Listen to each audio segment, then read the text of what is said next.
Yegane yaratquchi Abduri Yarmuhammad Jaloliddin. Planlag'uchi Sarjiya Islom tadqiqot markazi. Mas'ul muharrirlari Dr. Abdul Aziz Rahmatullah, Abduvali Sayid, korrektor Abduvali Sayid, bat va muqovil loyihaliguvchi A. Aqxon. Ahad hadis va aqida. Biz yuqorqi bayonlarda islom aqidasining manbasini Qur'on Karim va sahih hadis deb muayyanlashtirdik. Biz islom aqidasida sahih hadislarni ikkinchi manba deb qaragan bo'lsak, albatta buningda hukmi va darajasi mutawatir darajasiga yetgan sahih va ishonchli hadislarni ko'zda tutamiz. Chunki olimlar ishonchli darajadagi hadislar ichidami aqida isbotlanadigan hadislarni alohida turga ayirib muomala qilgan bo'lib, hadislar hadis ilmida ishonchli yoki ishonchsiz bo'lish nuqtasidan, shundaqla hujjat va isbot keltirishga salohiyatli bo'lish yoki bo'lmaslik nuqtasidan sahih va zaif deb ikki turga ayrilgandir. Gerçi zaif hadislarning amal va ahkam masalalarida qabul qilinish qilinmasligi olimlar orasida ixtilofiy masala bo'lsa-mu, ammo zaif hadislarning aqida sohasida qabul qilinmaydiganligi munozara ketmaydigan masaladir. Shunga biz bu vaqtda maxsus to'xtalmaymiz. Biroq mazkur temada sahih hadislar va ularning turlari haqida yana kelib, qaysi turdagi hadislarning aqida masalalarida dalil isbot bo'la oladiganligi va qaysi turdagilarning bo'la olmaydiganligi haqida tushuncha beramiz.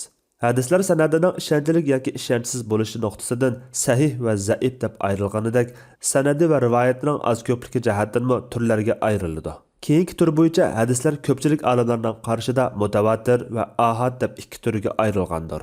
Mutawatir atalg'usi istilohda ishonchlikligi va odilligiga guvohlik berilgan ko'p sonli kishilarning oralarida kelishib bo'lmagan ahvolda yetkazgan xabarini ko'rsatadi. Mana bu mutawatir atalg'usining ta'biri. Undaqda mutawatir hadis deganimiz nima? Mutawatir hadis deganimiz ko'plagan ishonchli kishining o'zlariga o'xshash ko'pchilikdan rivoyat qilgan, oralarida til biriktirib olish ehtimoli bo'lmagan shart ostida boshdan oxiriga qadar zanjirsimon sanad bilan payg'ambardan yetkazgan xabarlardir. Ustoz Abdulvahhab Xallaf mundaq deydi. Mutawatir hadis deganimiz ma'lum kishilar to'pining Rasulullohdan rivoyat qilgan xabarlar bo'lib, mutawatir hadisda rivoyat qiluvchilarning ko'pligi, ularning ishonchlikligi va har bir rivoyat qiluvchining yo'nalish va sharoit jihatda bir-biridan farqli bo'lish qatorliq omillar sababidan ularning yolg'oniga kelishib olish ehtimoli qat'iy bo'lmaydi. Andan avvalgi kishilardan keyingi yana bir to'p kishi yuqorqi shartga tushgan shaklda aynan rivoyat qiladi.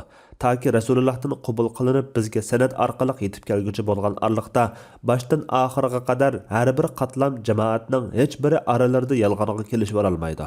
Aynan yetib kelgan deganimizda, masalan, namoz, roza, zakot, haj, azon qatorliq shuar xarakteridagi diniy ishlar va payg'ambardan kelgan amalga doir shariat va sunnatlar buning misolidir.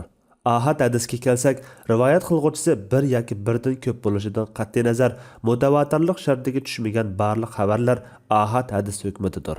Aqida ilmida sahih hadislar orqali aqida masalalarini isbotlash uchun oldi bilan uning turining mutawatir darajasiga yetgan yetmaganligi tekshiriladi va shu yakunlangan natijaga qarata hukm chiqariladi. Shunga ko'pchilik islom olimlari aqida haqida kelgan sahih hadislarni qabul qilish va uningda kelgan mazmunlarga shaksiz e'tiqod qilish masalasiga to'liq inchika va astoydil muomala qilgan. Ular aqida masalalarini hadis bilan isbotlashda alohida yo'l tutgan bo'lib, e'tiqod va aqida qilishni shu insonning kelajagini belgilaydigan muhim fasil deb qaragan edi. Shunga ular bu masalada islomning asosiy dasturi bo'lgan Qur'on Karim oyatlarini isbotlashdagi o'lchamni qo'llandi. Bu o'lcham bo'yicha sahih hadis orqali isbotlangan, aqida qilish talab qilinadigan va e'tiqod qilinmagan ahvolda kishini dindan chiqarish girdobiga olib boradigan barliq masalalar cho'qim Qur'on oyatlari kabi mutawatirlik shartiga tushishi kerak edi. Chunki bir xabar yoki hadisning mutawatir shaklda ishonchli kishilar tomonidan har xil yo'llar orqali yetib kelishi, mazkur xabar orqali kelgan ma'lumotning payg'ambardan aynan yetib kelganligiga qarata har qanday shak yoki gumonga o'rin qoldirmaydi. Ularning yuqorqidagi prinsipini qo'llanishi mutawatir hadis orqali xabar qilingan har qanday masalaga qarata iymon etishning Qur'on oyatlariga iymon etish bilan vazni jihatdan o'xshashligi, uninga iymon etmaganlik va taniganlik o'z navbatida Qur'on Karim oyatlariga iymon etmaganlikqa tang bo'lganligidek shar'iy qoidani asos qilishdan kelgan edi. Ustoz Abdurrahman Habannaka al-Maydani mundaq deydi. Payg'ambar hadislari haqida to'xtalganimizda, garchi u zotdan mutavatir shaklda yetib kelgan hadislar ko'p bo'lmasa-mu, biroq mazkur mutavatir xabarlar Rasulullohdan yetib kelishda ishonchlikligi jihatdan xuddi Qur'onning yetib kelganiga o'xshash haqiqat ekanligini uqtirib berdi. Bu nuqtadan mutavatir hadisning hukmi keskin bo'lib, shaksiz haqiqiy bilimini ifodalaydi. Ya'ni demoqchimizki, uningda isbotlangan aqidaga bo'lgan e'tiqod darajasi Qur'onga bo'lgan e'tiqodga o'xshash bo'lishi kerak. Mana bu nuqtadan garchi qisman olimlar mutavatir shartiga tushmaydigan ahad hadis orqaliqmi shaksiz haqiqiy bilim, keskin e'tiqod isbotlanadi deb qaragan bo'lsa-mu, ammo zo'r ko'pchilik olimlar mutavatir hadisda kelgan xabar bilan ahad hadis orqali yetib kelgan xabar orasini ayirib muomala qilishdi. Imom Navaviy ahad hadisning hukmi haqida to'xtalib bunday deydi. Alimlar ahad xabarning hukmi to'g'risida ixtilof qilishdi. Sahobalar, tabiinlar va ulardan keyin kelgan muhaddislar, faqihlar va aqida olimlari bo'lib zo'r ko'pchilik olimlar ishonchli rivoyat bilan yetib kelgan ahad hadisni shar'iy jihatdan dalil qilishga yaraydi hamda bu xil turdagi hadislarga amal qilish lozim. Biroq bu turdagi xabarlar e'tiqod nuqtasidan keskin ilmni ifodalab berolmasdan, balki ehtimollikqa ega bo'ladi. Shundaqla biz ahad hadisga amal qilishning vojibligini aqliy dalil orqali emas, shar'iy dalil orqali bilib yetdik degan qarashga keldi. Imom Faxruddin Razi mundaq deydi: Mutavatir xabar keskin ilmni ifodalaydi. U yana mundaq deydi: Naql orqali yetib keladigan xabarlar mutavatir yoki ahad tariqasida yetib keladi. Avvalgisi keskin ilmni ifodalasa, keyingisi ehtimollikni ifodalaydi. Imom Sarxasi aytadi: Har qaysi iqlim mujtahidlari ahad xabar haqida tuvandikcha qarashda bo'ldi. Din ishida ishonchli yo'l orqali yetib kelgan ahad xabar amalga aloqador masalalarda kuchga ega. Biroq ahad xabarlar orqali shaksiz ilm, e'tiqod isbotlanmaydi. Abu Bakr ibn al-Arabiy mundaq deydi: Ikkinchi turdagisi keskin ilm, ya'ni e'tiqodni emas, balki amal qilishning vojibligini talab qiladi. Mana bu ayrim holda yetib kelgan mutlaq ahad xabarni ko'rsatadi. Ba'zilar ahad xabarni go'yo mutavatir xabarga o'xshash ilm va amalning vojibligini talab qiladi deyishdi. Amaliyotda ularning kashilisi mundaq ikki turlik ishdan kelib chiqqan. Birinchisi, ular keskin ilm, ya'ni e'tiqodning nimaning shakllantiradiganligini bilmagan. Yana biri, ular ahad xabarning mohiyatini tushunmagan. Halbuki ahad xabar orqali keskin ilm, ya'ni e'tiqodni isbotlashning mumkin emasligi oddiy savodlar jumlasidandir. Chunki ahad xabar yolg'onchilik yoki savallik aralashib qolish ehtimolligiga ega.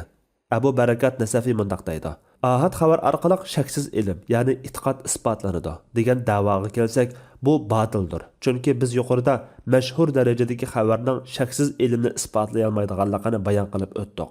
Demak, mashhur hadis shaksiz ilmni isbotlashga yaramagan yerda ahad xabar shaksiz ilm, ya'ni e'tiqodni isbotlashga texmi yaramaydi. Chunki ahad xabarning asli tabiati ehtimollikdan xoli emas. Ehtimollikdan saqlanolmagan bir naql qandaqsiga keskin ilm, ya'ni aqidani isbotlay olasin. İmam İbn Qudama al-Hanbali aytadi: İmamimiz Ahmad ibn Hanbaldan bu haqdagi rivoyatlar har xil bo'lib, uningdan ahad xabar orqali keskin ilm, ya'ni e'tiqod hosil bo'ladi degan rivoyatmi, hosil bo'lmaydi degan rivoyatmi kelgan. Keskin ilm hosil bo'lmaydi degan qarash ko'pchilikning, shundaqla xalaf, ya'ni keyingi Hanbalilarning qarashidir. İmam Safariyni mundaq deydi: Diniy aqidalarda dalillarning keskinligi asosdir. Chunki ehtimollikqa ega dalillar dinning aqida qismida emas, amalga doir qismida e'tiborga egadir. Imom Abul Xattob al-Hanbali yuqorqi qarashni yana izohlab bundaq deydi: Ahad xabar keskin ilm, ya'ni shaksiz e'tiqod qilishni taqozo qilmaydi. Asramning rivoyatida Imom Ahmad shundoq aytadi: Navoda payg'ambardan sahih isnodi bilan biror hukm yoki farz amal to'g'risida ma'lum bir hadis kelgan bo'lsa, uninga amal qilib keldim va bu amal orqali Allohga yaqinlik izladim. Biroq men payg'ambar alayhisolamning mazkur hadisda kelgan bo'yicha cho'qim shundoq dedi deb guvohlik bermayman. Imom Ahmad ana shundoq sahih ahad hadisga amal qildiganligini, ammo keskin e'tiqod bilan muomala qilmaydiganlik haqida fikr bayon qilgan bo'lib, ko'pchilik olimlarmi mazkur qarashni muayyanlashtirdi. Imom G'azali mundaq deydi: Biz shundoq qaraymizki, ahad xabar keskin ilmni ifodalab berilmaydi. Mana bu o'zidan chiqib turadigan ishdir. Chunki biz birovdan nima anglasak shuni tasdiqlab vermaymiz. Navoda tasdiqlab mengiverganimizda bir-biriga zid rivoyat qilingan ahad xabarlarni tasdiqlashga majbur bo'lib qolatdik. O'zaro zid bo'lgan ikki xabarni qandoqmi tang tasdiqlab ishongili bo'lsin? Ahli hadislardan Imom Xatib Bag'dodiy mundaq deydi: Mukallafning shaksiz ilm darajasida bilishi va keskin aqida qilish kerak bo'lgan barliq masalalar ahad xabardan ilinmaydi. ahad xabarlardan qabul qilindigani, yuqorqi tilga ilingan kafarat berish, jinoiy ishlar jazo belgilamalari, taloq, namoz, zakot, haj qatorliqlarga o'xshash mutavatir yo'l bilan yetib kelmagan, ammo Allohga yaqinlashish asos qilinadigan ahkam masalalardir. Imom Buxoriyning sahih hadislar to'plamiga nazar ag'diradigan bo'lsak, kitobda ahad hadislar nomida ayrim bir bo'limning turg'izilganligini va bu bo'limning birinchi bobning ishonchlik bir kishining azon, namoz, ro'za, zakot har qaysi farz ibodat va shar'iy ahkamlar xususida yetkazgan xabarga amal qilinadiganlik to'g'risida degan bayonlar bilan boshlanganligini ko'ramiz. İmam Buxoriyning o'sha bu bobda ahad xabarning aqidaga munosabatlik masalalaridagi rolini tilga olmasdan, ibodat va shar'iy ahkam masalalaridagi rolini tilga olganligi muhaddislarning alohida diqqatini tortgan bo'lib, İmam Buxoriyning mazkur kitobiga sharh yozgan fiqh va hadis ilmlarida kamolatga yetgan yetuk imom allomalar İmam Buxoriyning mazkur bobdagi bayoni haqida maxsus to'xtalgan. Sharhchilardan İmam al-Kirmani mundaq deydi: İmam Buxoriyning ahad xabarlar haqidagi bobda azan, namoz va shuningga o'xshash ahkam masalalarini tilga olib o'tishi ahad hadisning ishlatilish o'rnining aqida sohasi emas, amal ahkam sohasi ekanligini bildirish uchundir. Yuqorqi naqlni yana İmam Ibn Hajar Sahihul Buxoriyga yozgan sharhisida naql qilgan. İmam Badruddin al-Ayni mundaq deydi: İmam Buxoriyning yuqorqi ahkam masalalarini alohida tilga olishi ahad hadislarga amal qilish doirasining aqidaga doir masalalarda emas, ahkamga munosabatli amalga tava ishlarda ekanligini bildirish uchundir. Ahli hadislardan yana İmam Dariqutni o'zining Sunan nomli kitobida ahad xabarni mazmun qilgan bir hadisni bayon qilib mundaq deydi: Mana bu hadis ahad xabarga amal doirasidagi ishlarda amal qilishning vojibligini ko'rsatadi. İmam Zahabiy mundaq deydi: Yuqorqi bayonlar hadisning zannilik, ya'ni ehtimollik holati darajasidan ilm, ya'ni keskin e'tiqod darajasiga ko'tarilish uchun rivoyat yo'llarining ko'p bo'lish kerakligini ta'kidlaydi. Chunki bir kishining yetkazgan xabarida rivoyat qilguvchining unutib qolish yoki savallik sodir qilish ehtimolligi bo'ladi. Ahli hadislardan biri bo'lgan Shayxul Islom Ibn Taymiyami aqidada ahad hadisni rad qiladigan shialarning ma'lum ahad hadisni dalil qilib olganliklariga raddiya berib mundaq deydi: Ikkinchi nuqtadan keltirilgan mazkur dalil ahad hadislar jumlasidan. Shundaq ekan, iman faqat uningga ishonish bilanla sog'lom iman bo'lib tura oladigan dinning aqida masalalari qandoqsiga ahad hadislar orqali isbotlansin. Mana bular ahad hadis haqida ko'pchilik olimlarning, bo'libmi muhaqqiq olimlarning qarashlaridir. Shuningdek, olimlar yana mutavatir hadisning hukmi haqida to'xtalib, barliq islom ahlining mutavatir hadis orqali yetgan xabarga, narsaga shaksiz e'tiqod qilish va amal qilish kerakligi, mutavatir hadislarning aqida masalalarida birdek hujjat qilinganligi degan masalalarda hammaning birdek ittifoq ekanligini o'ttirg'a qo'ydi. Shunga ular hadis orqali aqidani isbotlash, dalillash va bayon qilishda mutavatir hadislarni shartsiz hujjat qilib kelgan. Mutavatir hadis va uning hukmi haqida İmam Navaviy mundaq deydi: Mutavatir hadis ko'p sondagi rivoyat qiluvchining yolg'onga birlik kelib olish ehtimolligi bo'lmagan ahvolda rivoyat qilingan xabarlardir. Mutavatir bo'lgan rivoyatlarda hadis sanadining bosh o'tira va oxiri tang darajada ishonchli rivoyat qiluvchilardan tashkil topgan bo'ladi. Ular yetkazgan xabarlarini xiyoliy his tuyg'ulari bo'yicha emas, sezgu a'zolari orqali aynan anglab rivoyat qilgan bo'lishi kerak. Mana bu xil shaklda yetkazilgan xabardan kaskin ilm, ya'ni shaksiz e'tiqod hosil bo'ladi. Bunda xabarda yolg'onchilik, xatolik yoki savallik aralashib qolmaydi, hamda uningdan kelgan har bir ma'lumotning haq va rostligiga qil sig'maydi. İmam Ibn Hajar mundaq deydi: Mutavatir hadis keskin ilmni ifodalab beradi. Keskin deganimizda amaliyotga uyg'un, shaksiz e'tiqod, jazm qilish kerakligi ko'zda tutilgan bo'lib, mutavatir xabarning keskin ilmni taqozo qildiganligidan iborat bu hukm tayanch xarakterlik asosdir. Naqllardan ko'rilishga bo'ladiki, ko'pchilik olimlar aqidani isbotlashda vahiyning ikki qismi bo'lgan Qur'on Karim va mutavatir hadisni asos qilgan bo'lib, mutavatir hadisning aqida va amal masalalarida asos va hujjat ekanligida ijmoga kelgan.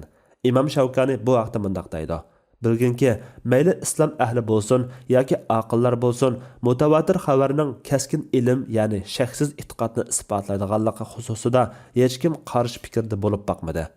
İmam Qaradaviy mundaq deydi: Aqida olimlari va prinsipal ilmlar bilan shug'ullangan barliq ulamolarning, bo'libmi ahli sunnat tavasidagi barliq olimlarning nazarida mutavatir hadisning mayli ilohiyatga, payg'ambarlikka doir masalalarda bo'lsin yoki faqat naql orqali isbotlash mumkin bo'lgan g'aybiy masalalarda bo'lsin, aqidani isbotlaydiganligi ixtilofsiz masaladir.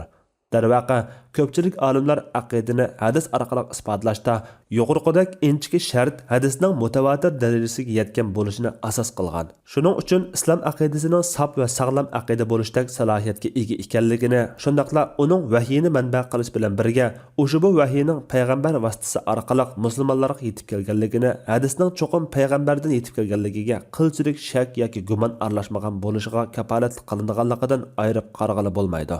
Demak, mutawatir hadis aqida va e'tiqod masalalarida vahiyning bir juz'isi bo'lish sifati bilan uning Qur'on oyatlaridek mutawatir darajasida bo'lishi, u orqali isbotlangan aqidaning Qur'onga o'xshash vahiy orqali isbotlangan va shaksiz aqida qilish talab qilinadigan masala ekanligining eng buyuk ifodasidir.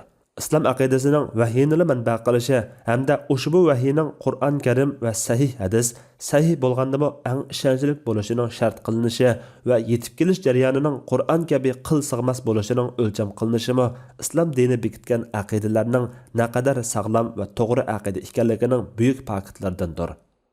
Izoh.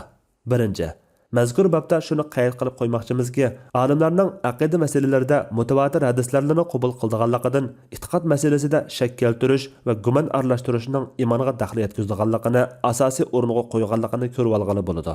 Bu bir tarafdan ularning e'tiqodiy masalalarining cho'qim shaksiz vahiyni asos qilishini ishga oshirishga astoydil muomala qilganligini bildirsa, yana bir tarafdan ularning mutawatir darajadagi hadisni inkor qilishning kishining iymoniga xatar olib kelish ehtimolligi kuchli bo'lganligi sababli ana shunday ilmiy va inchik prinsiplarni bekitganligini tushuntirib berdi.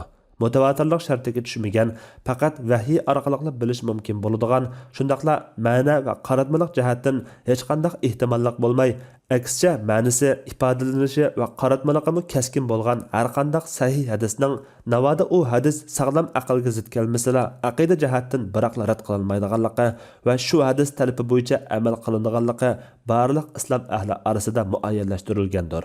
Farq shu yerdeki, mazkur ravishda yetib kelgan ahad hadisni inkor qilish kishini bid'atchilikka, ahli sunnat doirasidan chiqishga olib borsa, mutawatir ravishda kelgan hadisni inkor qilish kishini islom va iymon doirasidan chiqib, kufr va halokat girdobiga olib boradi. Avvalqisida kufrlik ehtimollik shaklansa, keyingisida kufrlik hukmi keskinlashadi.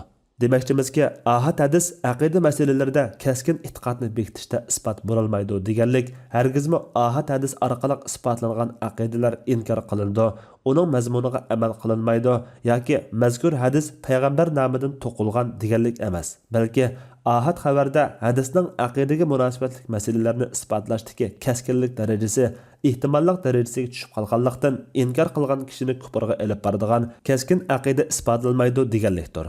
Mutawatir deganlik birdek e'tiqod va amal qilish kerak deganni bildirsa, ahad deganlik navoda hadis sahihli bo'ldigan mazmunini tasdiqlash va amal qilish kerak. Ammo aqida borasida birov uni inkor qilgan taqdirda ahadning darajasi mutawatirdan tuvan turadiganlik uchun uningga kofir deb keskin hukm qilinmaydi deganlikni uqtirdi.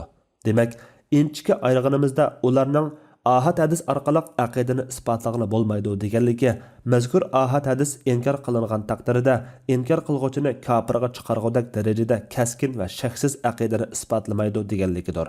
Bu nuqtadan ahad hadis aqida sohasida ahli sunnat va jamoa nazarida maqbuldir. Biroq u keskin aqidani, ya'ni inkor qilguvchini kofirga chiqara oladigan darajadagi shaksiz aqidani isbotlamasdan, balki inkor qilguvchini bid'atchiga, ahli sunnat yo'lidan chiqib ketishga olib boradigan quvvatdagi tarmoq aqidalarni isbotlaydi. Aqida ilmiy kitoblarida olimlar bu nuqtaga izohat bergan bo'lib, Imom Abu Zuhra bu haqda mundaq deydi: Aqidani isbotlashdagi tub asosiy prinsipimiz uni faqat ma'nosida ehtimollik bo'lmagan Qur'on oyatlari va shaksiz ilmni dalillaydigan mutawatir hadislar orqali isbotlashdir. Ahad hadislarga kelsak, biz e'tiqodiy masalalarda ahad hadisni rad qilmaslik, aksicha qabul qilish vojib deb qarash bilan birga, ahad hadislarni mutawatir hadisdek keskin va shaksiz e'tiqodni isbotlay olmaydi deb qaraymiz. U yana mundaq deydi: Nurg'un olimlar ko'plagan aqida masalalarida ahad hadislarni dalil qilib ishlatadi. Biz bu nuqtada ularning ahad hadislarni dalil qilib ko'rsatishni rad qilmasaqmi, bu ahvol navoda dalil qilish doirasidan halqib, ushbu ahad xabarlarni inkor qilguvchilarni kofirga chiqarish darajasiga olib berib qolsa, biz buni hargiz qo'llamaymiz. Allama Nuh Ali Sulaymon al-Qudat mundaq deydi: islom olimlari aqida masalalarida faqat mutavatir hadislar qabul qilindi degan bo'lsa, ular bu so'zida inkor qilgan kishi kofir bo'lib ketadigan aqidalarni ko'zda tutgandir. Ikkinchi, shuni eskartish zarurki, mutavatir hadisning payg'ambardan kelganligini inkor qilish bilan uningda kelgan xabarlarni tafsirlash nuqtasidan o'zgacha qarashda bo'lish, izohlash yoki zohiriy ma'nosini inkor qilish o'rtasida farq bor. Aytganimizdek, ma'nosi aniq, isbotlanishi sahih yo'l bilan yetib kelgan hadisga iymon etish va tasdiqlashning vojibligida hamda inkor qilguvchining kofir bo'lganligida islom olimlari o'rtasida ixtilof yo'q. Ammo isbotlanishi mutavatir, biroq ma'nosida ehtimollik bo'lgan yoki isbotlanishi mutavatir bo'lmagan, biroq ma'nosi va qaratmaligi aniq bo'lgan hadislarni inkor qilguvchiga kelsak, muhaqqiq olimlar bu xil inkor qilguvchini kofirga chiqarmagan. İmam Abu Zuhra bu haqda mundaq deydi: Kafir hükmünü çıkarış nihayet xatarlik bir iş. Eğer ahad hadis sanat noktasından işençilik bulup, ama hadisning mazmuniga nisbatan rivoyat qilguvchining xatolashib qolish ehtimolliği o'ttirg'a chiqqan bo'lsa, bundaq ahvolda mazkur ahad xabarni inkor qilgan kishini dindan chiqib ketdi deb hukm qilg'ili bo'lmaydi. Ana shuningdek, o'zi mutavatir, ammo ma'nosida tabiiy ehtimollik bor bo'lsa, hadis qabul qilinaveradi. Ammo uni zohiriy ma'nosidan yo'tkab izohlagan kishini dindan chiqdi deb qarash to'g'ri bo'lmaydi. Allama Abdurrahman Hasan Habannaka al-Maydani mundaq deydi: Kimki isbotlanishi keskin, ammo ma'ni ifodalanishi va qaratmalikqa ehtimolliga ega bo'lgan Qur'on va hadis tekstlarida bayoni aniq biror aqidani inkor qilsa yoki ahad hadislarda isbotlanishida ehtimollik bo'lgan, ammo ma'ni qaratmalikqa keskin bo'lgan aqidani inkor qilsa, bu sababli u kofir hukmida bo'lmaydi.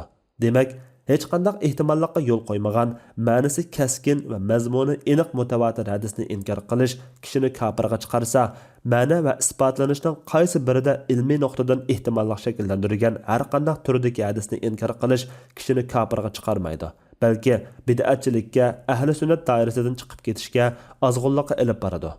Bu nuqtadan islom tarixi mobaynida ahad hadislar orqali isbotlangan aqidalarni inkor qilguvchilar yoki hadis mutavatir bo'lsa-mu ma'nosi aniq, ifodalanishi keskin bo'lmaganligi sababli hadisning zohiriy ma'nosini ahli sunnat aqidasiga xilof tafsirlab inkor qilguvchilar har qaysi aqida mazhablarining nufuzli ulamolar tomonidan kofirga chiqarilgan emas. İslam alimlari har bir musulmonning bilish kerak bo'lgan ul aqidalar bilan tarmoq aqidalarga va dalillar orqali isbotlanishga qarashli bo'lgan aqidalarga farqli muomala qilgan. Ya'ni ular Qur'on va mutavatir hadislar orqali keskin isbotlangan aqidaning ana masalalari bilan mayli ushbu manbalar orqali dalillashda bo'lsin yoki izohlashda bo'lsin, ehtimolliga ega bo'lgan va ijtihod talab qiladigan aqidaning shaxsi masalalari orasini ayirib muomala qilgan. Bu haqda Imom Qaradaviy mundaq deydi: Shaksizki Ash'ariylar, Maturidiylar, Hanbalilar, kalamchilar, ahli hadislar, faqihlar va tasavvufchilar kabi ahli sunnatning barliq tarmoq iqimlari xavorijlarni, mu'tazillalarni va ahli sunnat bid'atchilik bilan ayiblagan firqalarning hech qaysini kofirga chiqargan emas. Ular mazkur firqalarning hech birini shuncha mashhur hadislarni inkor qilganligi, hatto ba'zida mutavatir darajasiga yetib qolgan hadislarni inkor qilganligiga qaramay islomdan chiqarib muomala qilmagan. Balki ularga bid'atchilar degan hukmni kesgan xolos. Bundaq bo'lishidagi sababmi mutavatir atalganligi xabarni inkor qilishning kufrlik bo'lganligi olimlarning orasida taqa ijmo darajasiga ko'tarilmaganlikdan bo'lib, ularning ijmoga kelgani dinda har bir musulmonning bilishi farz hisoblangan ul aqidalarni inkor qilishning kishini dindan chiqardiganligi edi.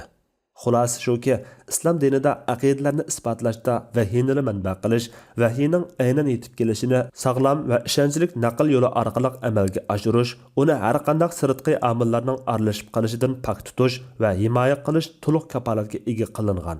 Bunimi o'z navbatida islom aqidasining sop va sog'lom yetib kelishidagi muhim omil deb qarashga bo'ladi. Islom aqidasini sog'lom vahiyning mahsuli deyishimizmi ana shu sababdandir.